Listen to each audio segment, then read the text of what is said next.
តបបងប្អូនតនេមកដាំ strawberry មួយខ្ញុំទាំងអស់គ្នាហើយយើងមានផើងមួយហើយកូន strawberry មួយមកដីនេះខ្ញុំលាយស្រាប់មានអីទេមានតែសក្តិដូងអីកូជីងកាមប៉ុណ្ណឹងហើយមួយទៀតជីទឹកត្រីរៀងខ្ញុំស្រោចរួចលាយជាមួយដីរួចអស់ហើយ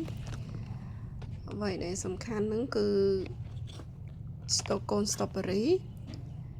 យើងដាក់កុំឲ្យលិចដល់ត្រួយប៉ះត្រួយជីដីយើងណាឲ្យស្មើអាក្បាលត្រួយ strawberry ហ្នឹងហើយនឹងដី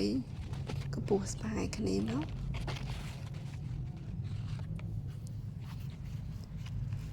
អូខេយើងមកព្រាបវាតិចមក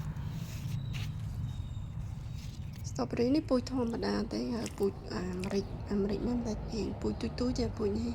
ខ្ញុំមានពូជមួយទៀតគឺពូជអារ៉ាប់នេះពូជអារ៉ាប់ហ្នឹងផ្លែត្រូវពូជខ្ញុំដាំនេះគឺពូជអាមេរិកនេះទូចទេចាអរគុណ